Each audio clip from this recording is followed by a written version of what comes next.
Bonjour à tous, j'espère que vous allez excellemment bien. Aujourd'hui on se retrouve pour parler cyclisme, pour faire le débrief de l'étape du jour, la 6e étape de ce Tour de France 2024. On va revenir un petit peu sur tout ce qui s'est passé du côté de Morteau. Résumé du jour, ça a été l'étape des Françaises. Donc on verra bien entendu les coureuses au top, on parlera de Juliette Labousse, mais pas seulement, d'une certaine Cédrine Carbol. Et puis on parlera également des bonnets d'âne de cette étape. N'hésitez pas à vous abonner à la chaîne, à réagir dans les commentaires, à mettre un pouce bleu, à partager la vidéo sur les réseaux sociaux, notamment auprès de vos proches. Si vous pensez que ça peut les intéresser, dans les commentaires, n'hésitez pas à me dire qui vous a plu, qui vous a déçu, les shorts, TikTok, en ce moment c'est calme mais ça va reprendre. Quand vous vous abonnez à la chaîne, vous pouvez rajouter la petite cloche, comme ça vous êtes au courant des dernières vidéos qui sortent sur la chaîne et ça me permet de me soutenir parce que quand vous cliquez rapidement sur une miniature ou sur une notification, et bien plus la vidéo est mise en avant par YouTube. Et puis vous pouvez également, si vous avez les moyens et que vous voulez soutenir mon travail, faire un super thanks et je remercie les gens qui le font. Cette étape numéro 6, oui, ça a été l'étape bleu, blanc, rouge. Pourquoi? Ça a commencé déjà par le virage Juliette Labousse. Qui, comme Thibaut Pinot, comme Romain Bardet, a réussi à avoir son virage, qui est une sorte un petit peu de consécration désormais dans le cyclisme français. Quand vous avez votre virage de supporter, on peut parler également de Julien Bernard, qui a également été dans ce cas-là.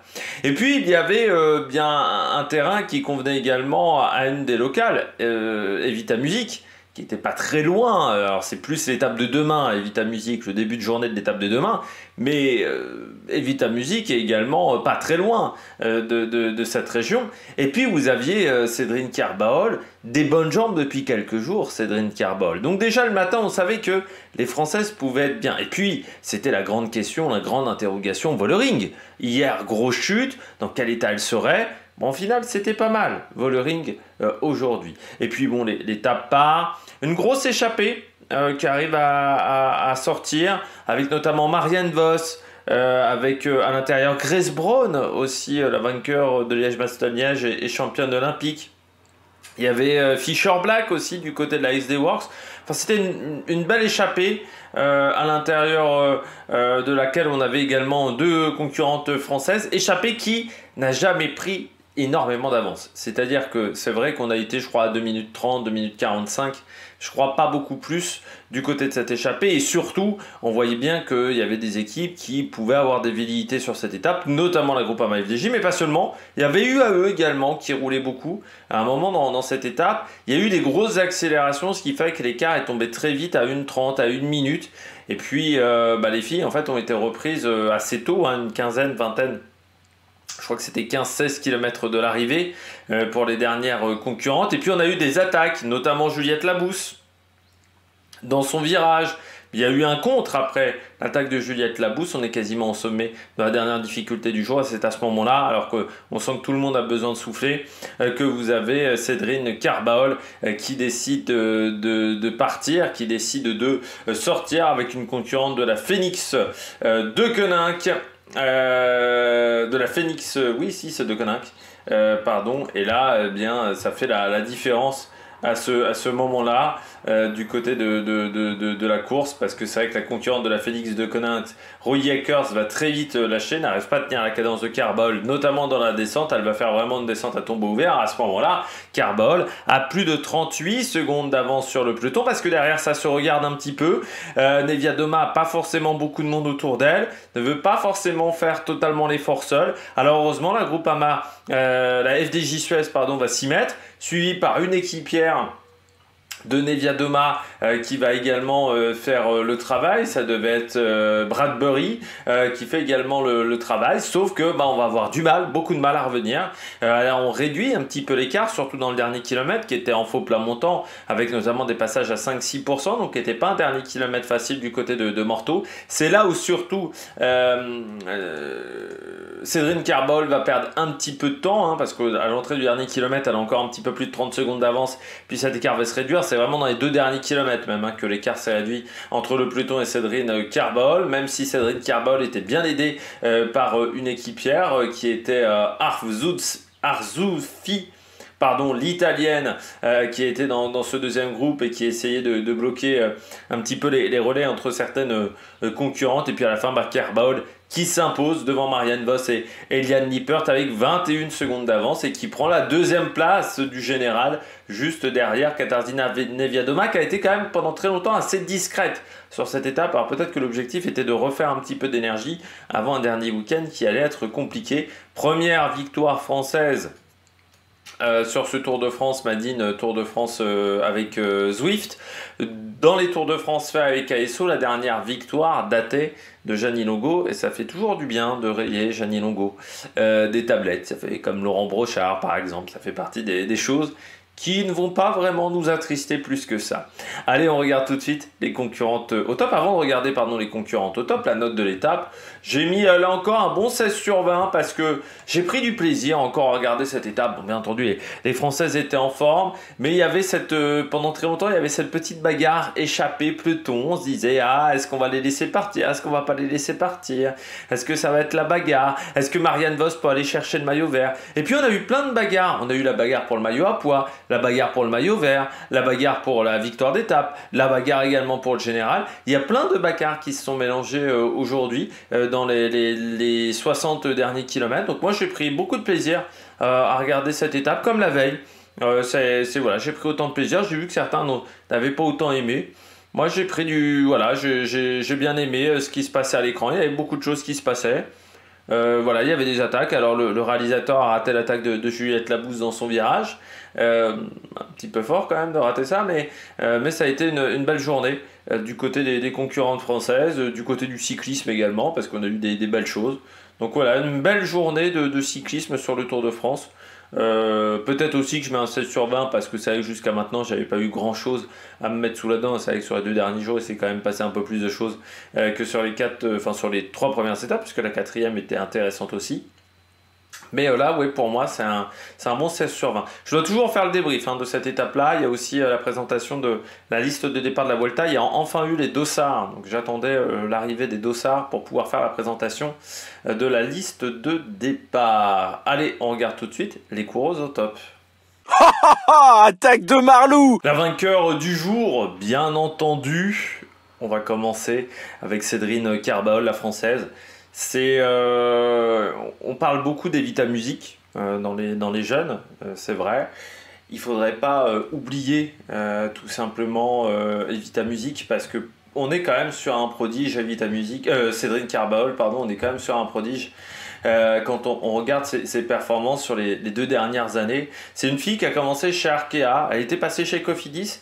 Je l'avais déjà vue à ce moment-là, c'était pas mal, mais elle est passée dans ces formations-là à une époque où il n'y avait pas forcément des grosses structures, il faut bien le dire, mais c'était une jeune prometteuse à l'époque, en 2021.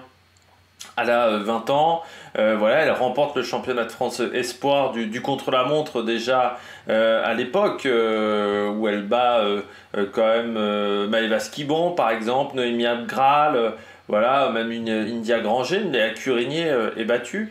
Mais tu sentais qu'il fallait une plus grosse structure, surtout qu'à l'époque, Arkea, c'était leur première saison. Elle arrive ensuite à la Cofidis. Là encore, du côté de la Cofidis, c'est la première année de la structure féminine. Donc ce qui fait que voilà, on n'est pas encore au top. On a encore du travail à faire. Mais elle prend quand même la 2e place du Tour de Bretagne.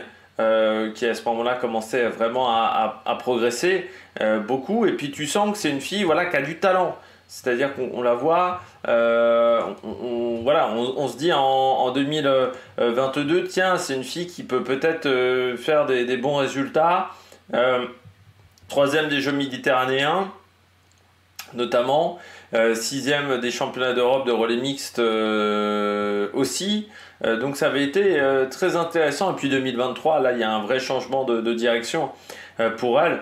Déjà elle se concentre beaucoup plus sur les courses par étapes, et puis là c'est le top du résultat. Vainqueur du Tour de Normandie, 7e du Tour de Bretagne, 6e de la Ride London Classic, 9e du CIC Tour international des Pyrénées, championne de France du chrono. Elle finit également 12e du Tour de France en remportant le maillot blanc, 2e des championnats du monde de relais mixte.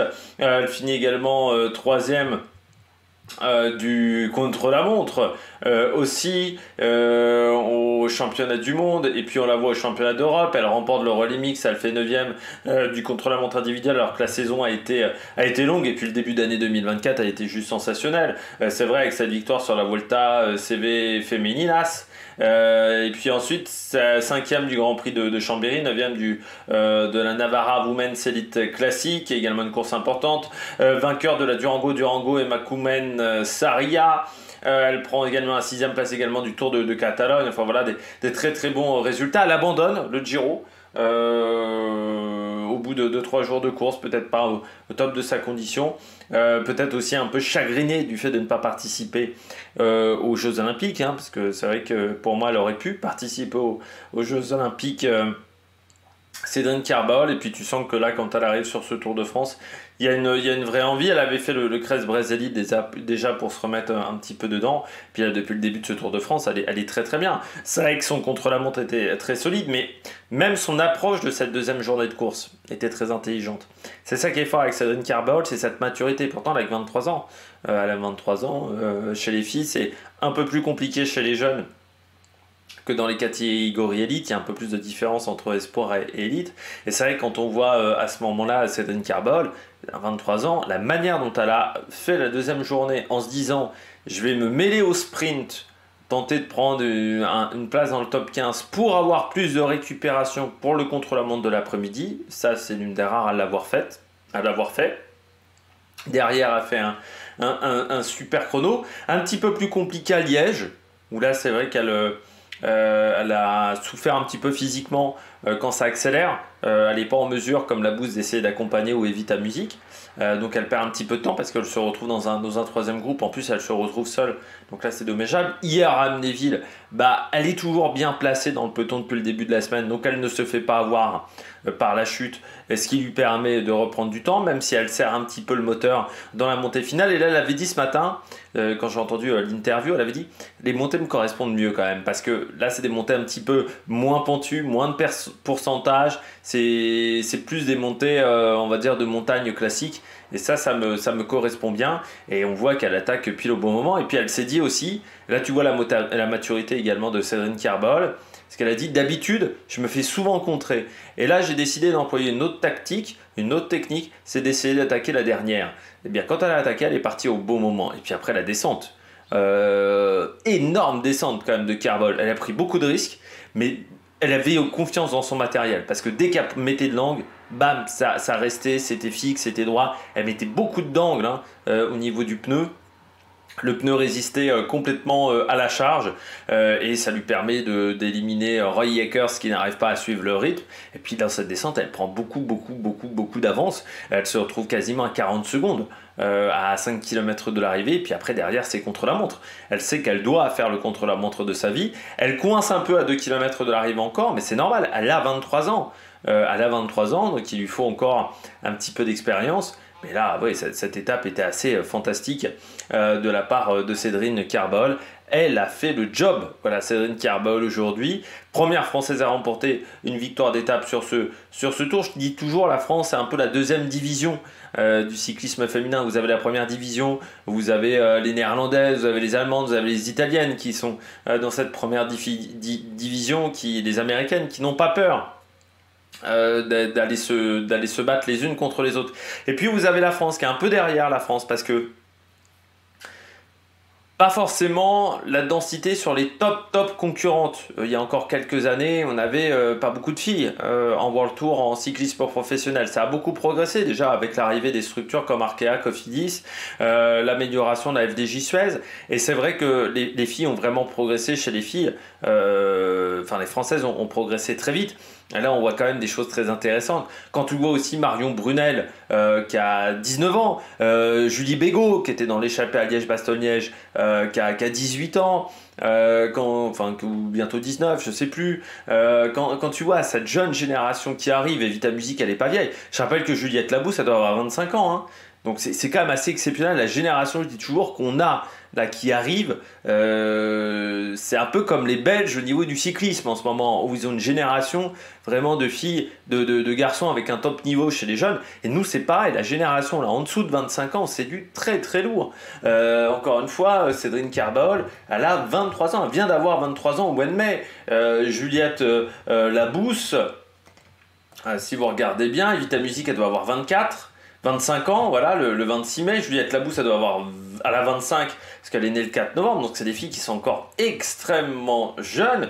On a quand même du talent en ce moment en France, du côté du cyclisme féminin. Léa Curigné, qu'on a beaucoup vu aujourd'hui rouler, elle doit avoir 23 ans, voilà, c'était le 21 avril. On a une génération là qui est vraiment assez exceptionnelle. Et qui va vraiment obtenir des résultats.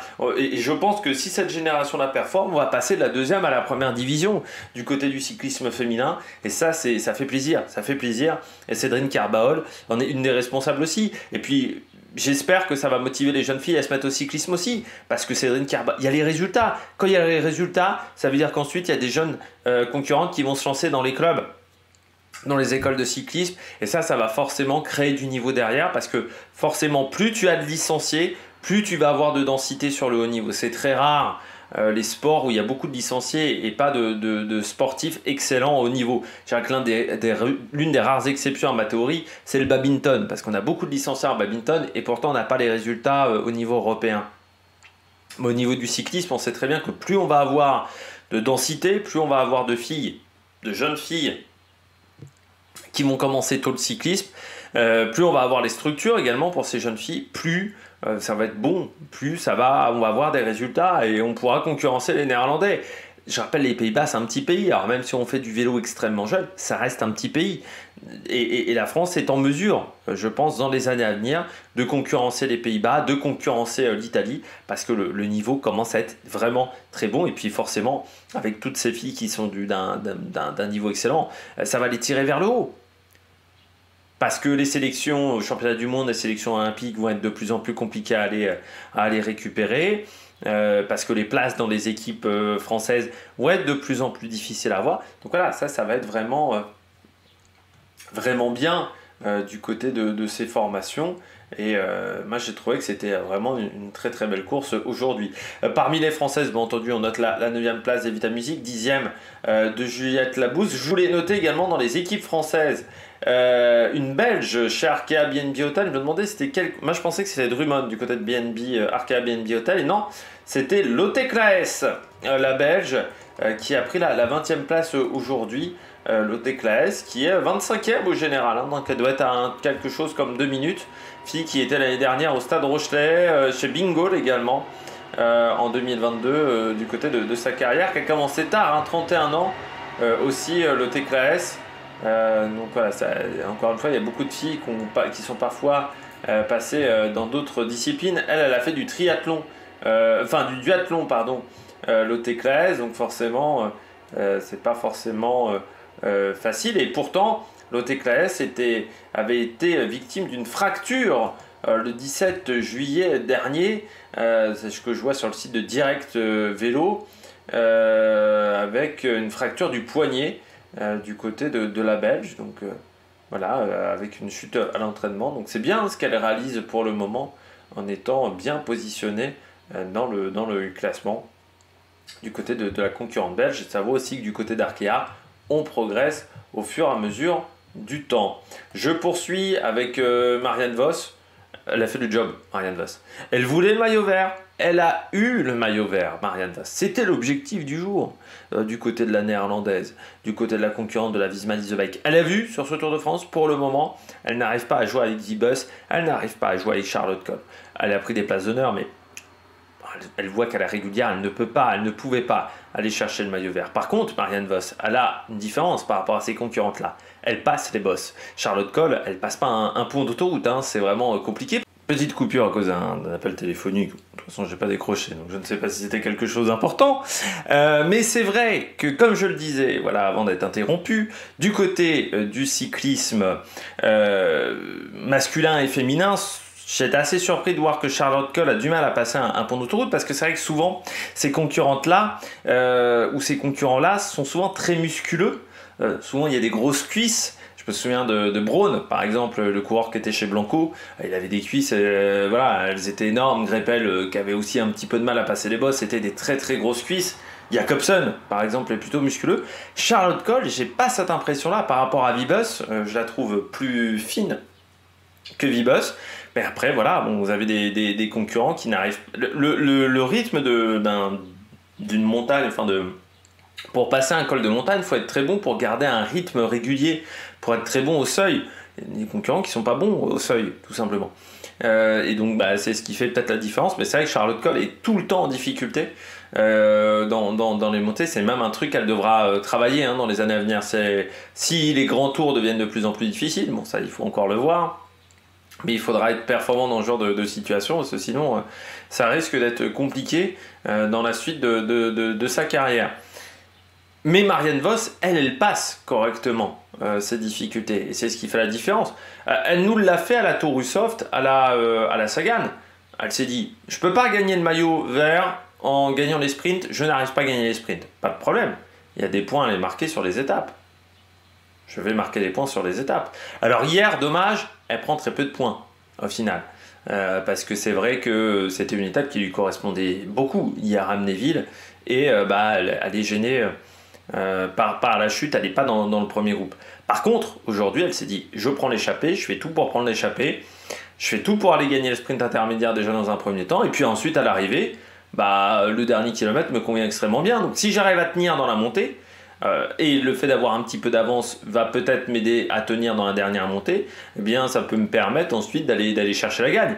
Alors c'est vrai que ça a été compliqué, elle profite aussi du fait que ça se regarde un peu dans la descente du côté des leaders pour re-rentrer, mais elle prend la deuxième place aujourd'hui. C'est-à-dire que moi je me disais, pourtant, vu comment elle était lâchée dans la dernière montée, dans la montée du truc du prêtre, vu comment elle était en difficulté à ce moment-là, elle est quand même lâchée à 500 mètres de l'arrivée, mais tu sens que le moteur est bien entamé. Vu l'effort qu'elle a fait pour revenir dans la descente, je me disais, dans le dernier kilomètre, on avait vu, c'était du 5-6%, je me suis dit, même si c'est Marianne Vos, ça va peut-être être compliqué. Eh bien non, elle a réussi à se refaire la cerise. Pourquoi ? 37 ans. L'expérience Marianne Vos, elle est là depuis 20 ans, quasiment, dans le cyclisme féminin. Voilà, elle a tout connu, Marianne Vos.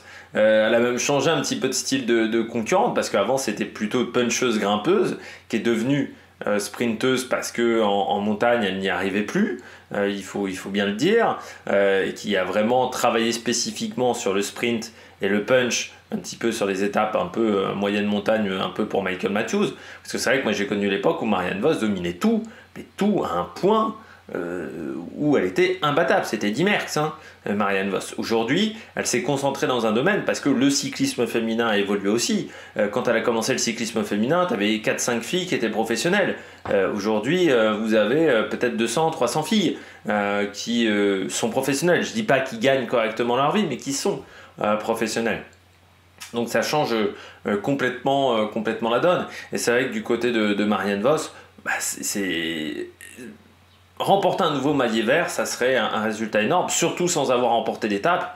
Ça serait une sacrée performance, mais pour le moment, ça semble bien embarqué parce que Charlotte Cole, Vibus sont pas exceptionnels. Si elle prend encore des points demain, ce qui sera pas simple parce qu'il faudra quand même passer un col de première catégorie, mais qui est assez roulant, il faut le dire, ce col de première catégorie, mais il faudra voir. Je sais pas pour l'étape de l'Alpe d'Huez où est le sprint intermédiaire, mais voilà, il y a peut-être des choses à aller tenter de ce côté-là, du côté de Marianne Vos demain. On termine avec les coureuses au top avec Demi Vollering. Super Demi Vollering. Hier, elle se prend quand même une grosse chute. Même si moi je l'avais mis parmi mes favoris ce matin, c'était presque pour faire réagir dans les commentaires. Mais c'était presque plus une espérance qu'une chose basée sur la réalité. Dans la réalité, je me disais, putain, hier elle s'est tollée. Elle met du temps à revenir sur le vélo. Je vous avais pas dit, mais moi hier, vous savez que j'essaye de trouver des photos pour faire les miniatures. Une des photos que je vois, c'est Marianne Vos qui passe l'arrivée avec la main sur la cuisse. Je me dis, oh putain, Voilà, tout était plus les images à l'arrivée où tu avais vraiment l'impression qu'elle avait beaucoup de souffrance dans le coup de pédale. Je me suis dit, oulala, c'est quand même mal embarqué cette affaire-là. J'avais plus l'impression que c'était presque des gémissements. Je dirais pas des gémissements de douleur, mais elle respirait vite parce qu'elle avait fait un gros effort, mais j'avais l'impression vraiment qu'il y avait une sorte de bruit de douleur dans cette respiration à l'arrivée. Aujourd'hui, qu'elle soit dans le groupe des maillots jaunes, alors elle s'est cachée, mais elle n'a jamais été mise en difficulté, Demi Vollering, aujourd'hui. Bah, c'est quand même très rassurant. Alors on verra demain. Demain, c'est 48 heures après la chute. On dit toujours, c'est souvent là où c'est compliqué, c'est là où c'est difficile de remettre la machine en route. Mais déjà, réussir à rester dans le coup, alors qu'hier, elle s'est pété la gueule à plus de 50 à l'heure, chapeau quand même, Madame Vollering. Et si vous arrivez déjà à finir ce Tour de France, ça sera quand même déjà pas mal parce que la chute était quand même très très impressionnante. Et pour dire, des filles qui sont tombées hier, il y a aussi, comment elle s'appelle, Rosemane Gagnon, qui a réussi à finir l'étape, qui était tombée très très fort hier. Il y a eu 3 abandons aujourd'hui, 2 concurrentes de Roland. Alors Roland, c'est le niveau juste au-dessus de Taskent, hein, pas beaucoup mieux que Taskent. Et puis Martha Lahr également, qui elle n'avait pas pris le départ ce matin. Et Rosemane Gagnon, Ruby et Rosemane Gagnon, elle ne finit pas dernière. Hein.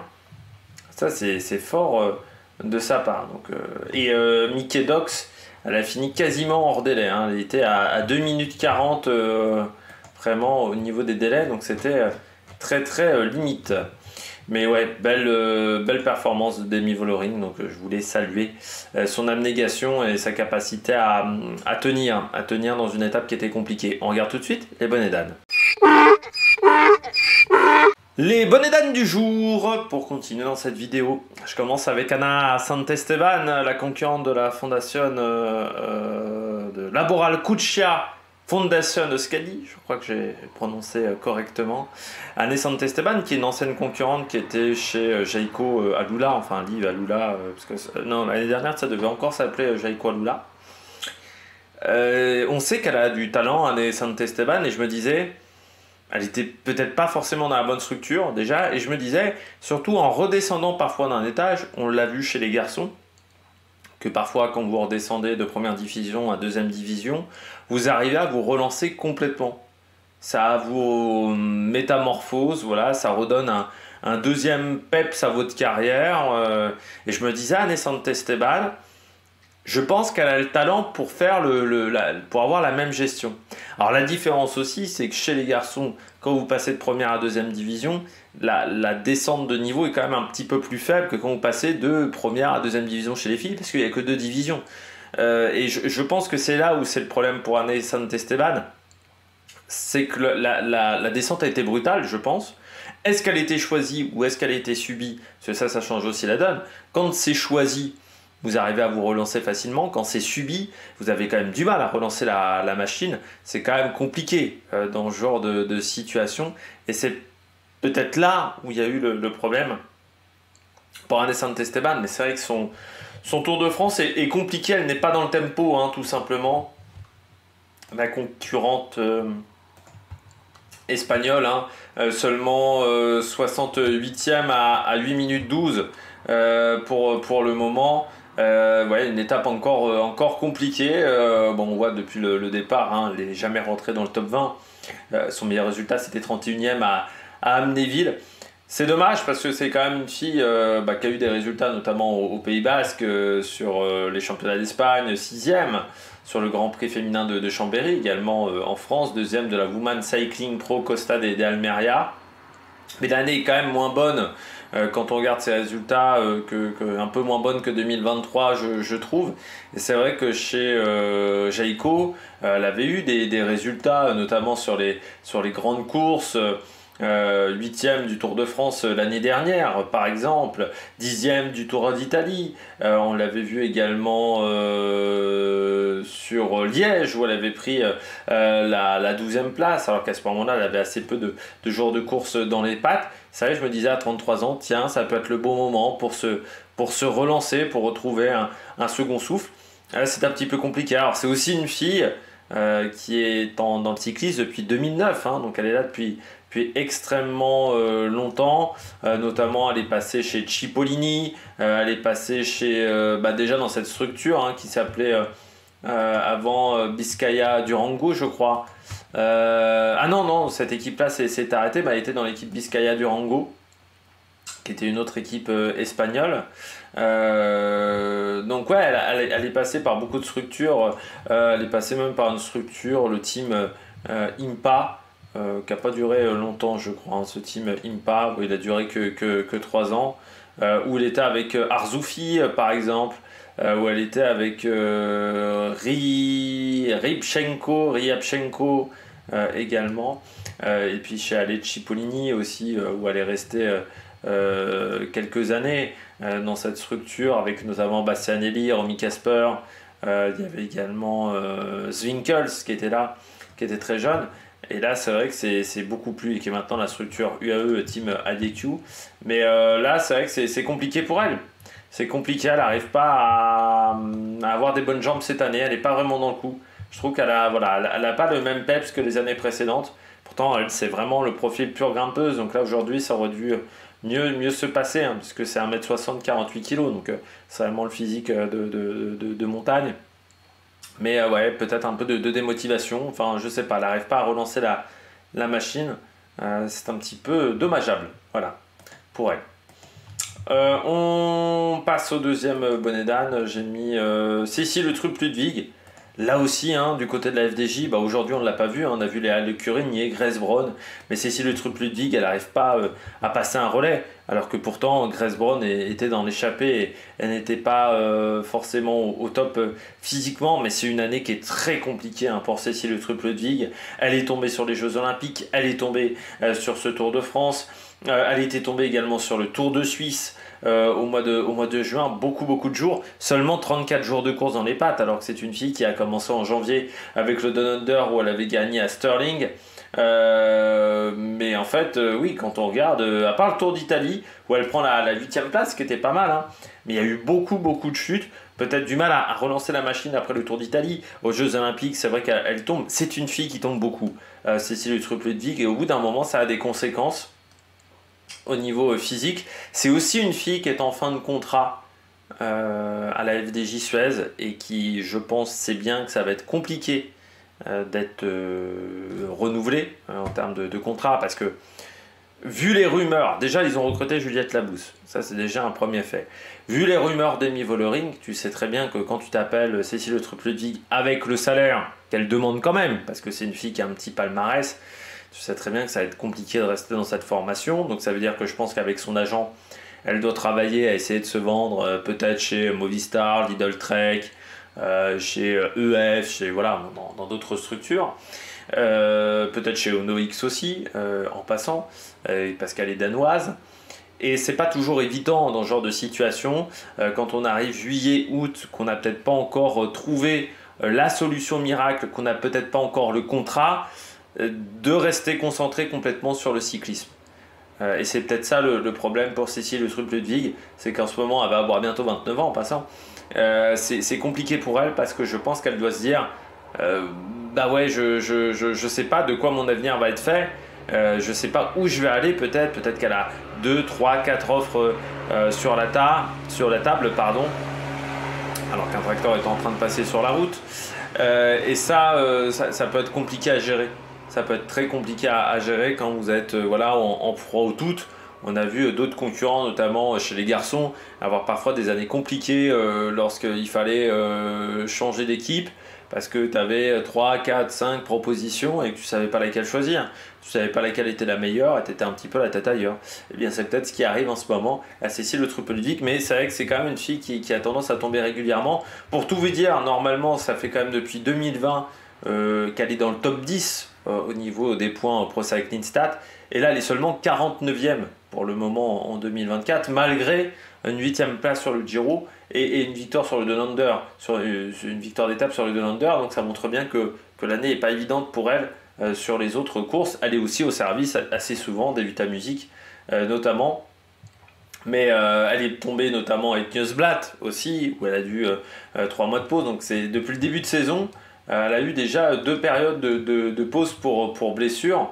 ce qui fait et puis une longue période, hein, parce que fracture du sacrum, donc au niveau du bas du dos, des fesses et du bas du dos, ce que je pensais qu'avait peut-être Vollering ou Estoney hier au début, et ben ça c'est forcément des blessures qui sont compliquées à gérer, où la récupération n'est pas simple. Donc voilà, peut-être une des raisons du mauvais Tour de France, on va dire, de Cécile Le Trup-Ludwig. Et puis je termine avec la UAE. J'ai pas vraiment compris leur stratégie. Elles ont roulé extrêmement fort. Alors c'était avant une descente, certes technique, mais elles ont roulé extrêmement fort vers 40-30 km de l'arrivée. C'est ce qui a fait que l'écart s'est énormément réduit à ce moment-là, parce que les filles de devant, qui étaient pourtant 19, mais qui ne devaient pas s'entendre correctement, perdent quasiment une minute. Elles avaient 2 minutes d'avance, elles n'ont plus qu'une minute 5-6 km après. Et je me suis dit, mais pourquoi UAE roule en fait à ce rythme-là, alors que pour moi, Persico n'était plus dans le coup, et qu'il n'y avait pas forcément une leader pour moi, en gros, qui pouvait jouer 6 ou 7e quoi, de ce Tour de France. Parce que la meilleure concurrente aujourd'hui, c'est Swinkels. C'est elle qui était la mieux classée au général, mais elle est 14e. Swinkels. C'est-à-dire que si vous regardez bien le classement général, Swinkels, elle est déjà à 1,40. C'est-à-dire qu'il y a. Et puis, elle est 12e, pardon, du général. J'avais dit 14e, elle est 12e du général. Mais derrière, vous avez Gaia Realini, qui va certainement gagner des places. Peut-être Gigante également, l'Australienne. Donc je me dis, tu roules à ce niveau-là pour faire top 15 d'un Tour de France. C'est pas l'idée la plus intelligente que j'ai vue. Donc j'étais assez surpris qu'on roule aussi fort pour Zwingles, parce qu'au départ je me suis dit on roule quand même pas pour Persico. Enfin, il y a un moment j'ai eu cette idée-là, je me dis Persico elle est nulle part, puis elle est en difficulté depuis le début de ce Tour de France, je me dis on va quand même pas rouler pour Persico. Donc ensuite non, ensuite je les vois toutes lâcher à 25 bornes de l'arrivée, parce qu'elles ont toutes complètement explosé, hein. Le rythme était vraiment intense à ce moment-là, et là je me dis on roule pour qui? Et j'essaye de regarder, et je me dis... Tu vois, je reprends un petit peu sur mon téléphone la liste de départ, je me dis Swinkels. J'avais oublié qu'elle avait remporté le Tour de Suisse l'année dernière. Mais je me dis, Swinkels, pour moi, c'est un peu culotté de rouler pour elle. C'est moi tu vois, elle a 25 ans, entre Zwinkel et Musique, je roule plus pour Musique que pour Swinkels, par exemple, si elles sont dans la même équipe. Donc j'étais assez surpris de ça, surtout que l'année dernière, elle n'était pas du tout leader en plus, hein, chez Visma. Je ne sais même pas combien elle avait fait. Elle avait participé au Tour de France l'année dernière. Elle fait 76e du Tour de France. Donc loin d'être exceptionnelle. Et en 2022, elle fait 33e. Voilà. Donc c'est une fille qui n'a jamais fini dans le top 30. Et là je me disais, bon, même si le début de saison, oui, sur le Tour d'Espagne, je l'avais vu. Moi, notamment à Moncofar. Après, elle avait une chouille disparue quand même sur la suite de la course. Le Salmin des Dames, je ne me souviens pas qu'elle était dedans, mais elle était dans l'échappée, mais j'ai pas souvenir. Autrefois, Alfredo Binda, je ne l'ai pas vu. Tour des Flandres, oui, elle était dans le deuxième groupe, je crois, en Tour des Flandres. Hein. Ouais, elle était dans le peloton, dans un petit groupe devant le peloton avec Paternoster, c'est vrai. Mais oui, je m'en rappelle maintenant. Mais c'est vrai que je me disais, bon, rouler pour Zwinkel, c'est quand même une prise de risque. Bon, c'est ce qui a été décidé, mais je suis toujours pas convaincu de cette stratégie-là du côté de cette équipe. Allez, on regarde tout de suite les différents classements pour finir cette vidéo.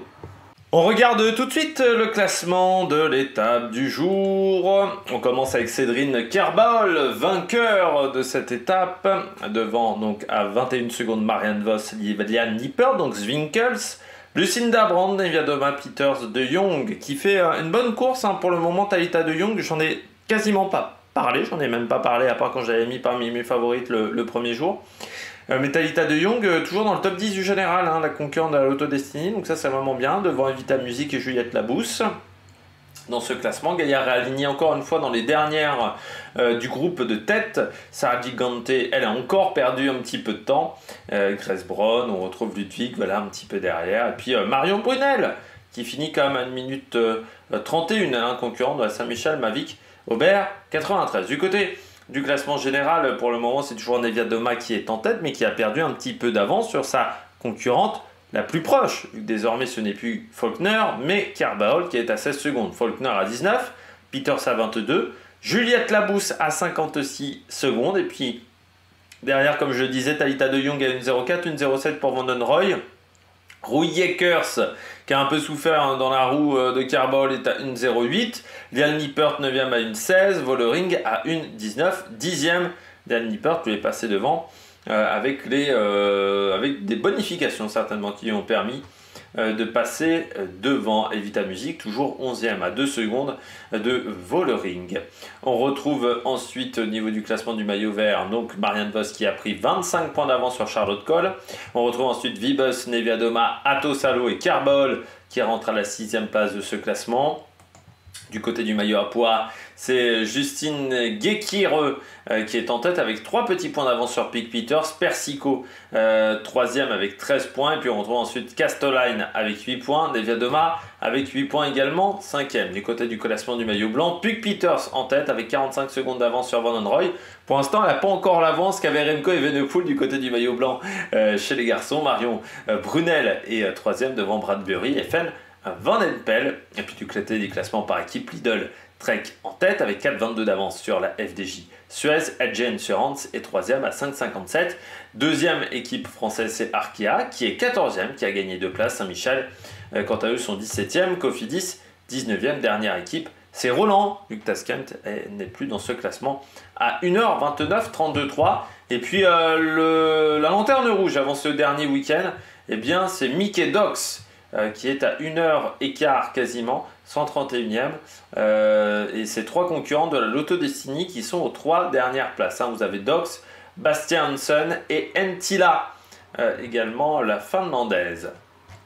Eh bien, j'espère que vous avez aimé cette vidéo. Si vous avez aimé cette vidéo, n'hésitez pas à vous abonner à la chaîne, à réagir dans les commentaires, à mettre un pouce bleu. Et puis nous, on se retrouve pour de nouvelles aventures sur la Mec Production. Ciao, ciao!